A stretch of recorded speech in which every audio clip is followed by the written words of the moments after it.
बिस्मिल्लाहिर्रहमानिर्रहीम। अस्सलाम वालेकुम स्टूडेंट्स, कैसे हैं आप सब। मैं उम्मीद करती हूँ कि आप सब अपने घरों में बिल्कुल खैरियत से होंगे।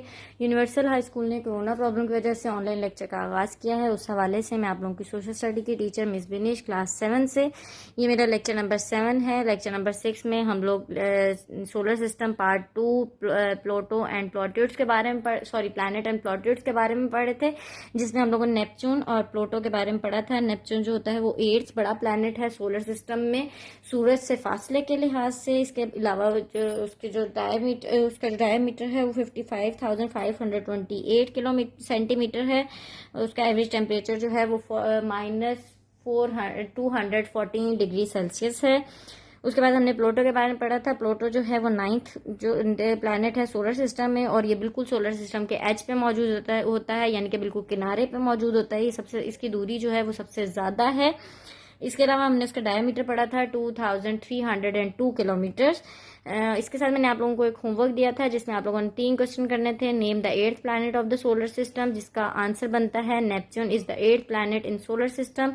क्वेश्चन नंबर 2 है write down the average temperature of Neptune, तो इसका आंसर है Neptune has average temperature of -214 degree Celsius.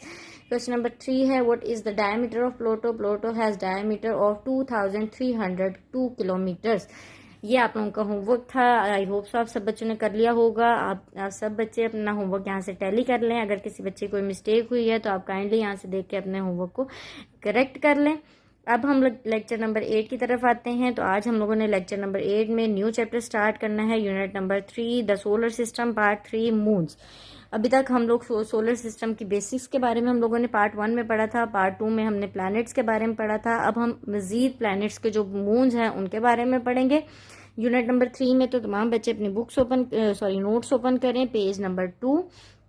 आज हम लोगों ने स्टेटमेंट नंबर 1 से लेके 5 तक पढ़ना है। स्टेटमेंट नंबर 1 से लेके 5 तक की पढ़ने से पहले हम लोग सबसे पहले इसकी रीडिंग स्टार्ट करेंगे।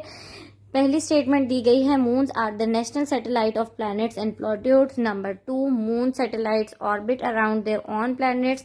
Number 3 moons appear on sky every night and can be seen every clearly. Number 4 है moons is the celestial body closest to us in our solar system only about 3,84,400 kilometers from the earth. Number 5 है moons has the diameter of 3,476 kilometers. इसके बाद page number 3 पर आप लोगों को एक table दिया गया है जिसमें प्लैनेट्स हैं और साथ उनके मून्स बताए गए हैं। इसके बारे में हम डिटेल में बाद में पढ़ते हैं। सबसे पहले हम लोग इन्हीं स्टेटमेंट्स की डिटेल मैं आपको समझा देती हूँ और साथ में आप लोगों को इसके मीनिंग्स भी, मैं मुश्किल अल्फाज के मीनिंग्स भी लिखवाती जाऊंगी। तो आप लोगों ने उनके मीनिंग्स जो हैं अपने नोट्स के ऊपर, उन वर्ड जो वर्ड्स आपको मुश्किल लगते हैं तो मैं उनके मीनिंग्स बोलूंगी, तो आप लोगों ने अपने नोट्स के ऊपर लिखते जाना है। सबसे पहली स्टेटमेंट दी गई है moons are the national satellite of the planet and plutoid. हर हमारे सोलर सिस्टम में 9 प्लैनेट्स मौजूद हैं और 9 के 9 प्लैनेट्स के अपने मून्स मौजूद हैं। सैटेलाइट कहते हैं किसी भी छोटे ज़रे को, सबसे स्मॉल पीस जो होता है किसी प्लैनेट के जो स्मॉल पीसेस होते हैं उनको हम सैटेलाइट कहते हैं। तो हर प्लैनेट और हर प्लूटोइड का अपना मून होता है।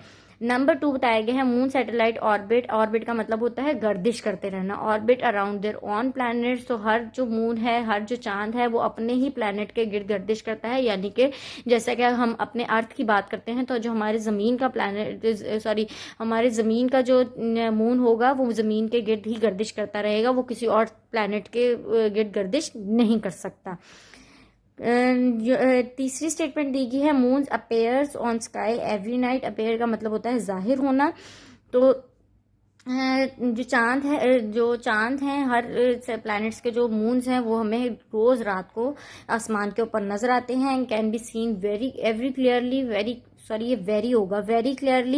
यानी कि हर प्लैनेट का जो चांद है वो हमें बहुत ज़्यादा वाज़ेह तौर पर नज़र आता है। जब आप छत पर जाएं तो आसमान बिल्कुल साफ़ हो यानी कि बादल ना हो तो आपको छोटे छोटे सितारे जो होते हैं वो जो है आसमान पर नज़र आ रहे होते हैं। वो हर प्लैनेट का अपना एक सितारा होता है, अपना एक सितारा होता है, मून होता है जो कि उसके गिर्द गर्दिश कर रहा होता है। नंबर 4 है moons is the celestial body. Celestial का मतलब होता है आसमानी।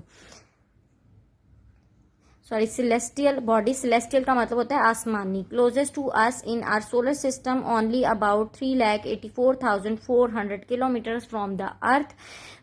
हर जो चांद है या जो सियारा है हर प्लैनेट का, वो हमारी ज़मीन से, हमारे सोलर सिस्टम के अंदर जितने प्लैनेट्स, प्लूटो, सियारे, जितना कुछ भी मौजूद है उसमें सबसे ज़्यादा करीब तरीन जो है वो हमारे अर्थ से सबसे ज़्यादा करीब तरीन है, और इसका जो फासला है हमारी ज़मीन से वो सिर्फ 3,84,400 किलोमीटर्स है, यानी कि हमारी अर्थ से सबसे करीब तरीन अगर कोई चीज़ सोलर सिस्टम में मौजूद है तो वो मून है।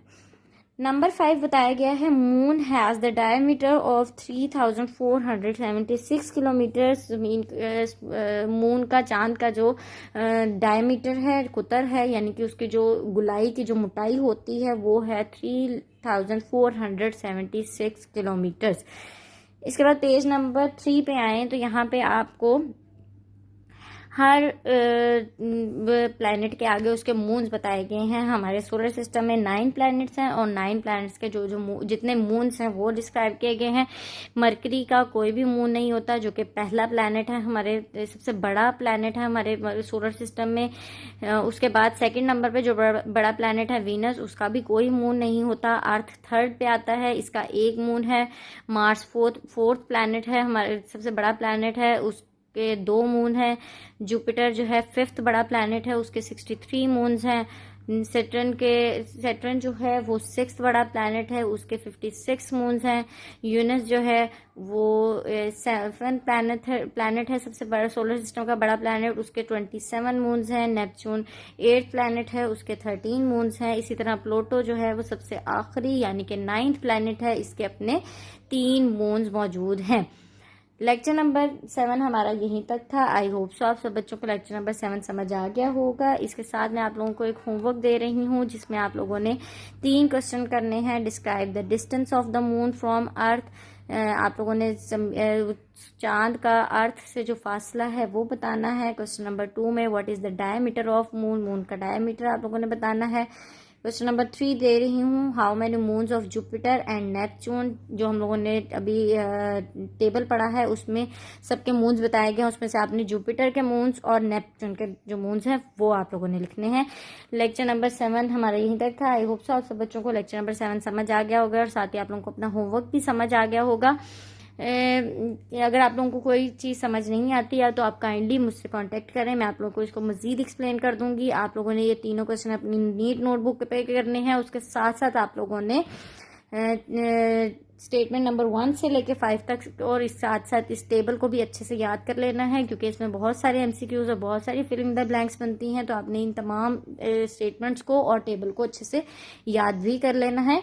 इंशाल्लाह लेक्चर नंबर 8 में हम लोग unit number 3 the solar system part 3 moons के बारे में पढ़ रहे हैं। तो इसकी स्टेटमेंट नंबर 6 से लेकर 10 तक पढ़ेंगे। अल्लाह पाक आपको और आपके घर वालों को अपने हिफ्ज़-ओ-अमान में रखे। अल्लाह हाफिज़।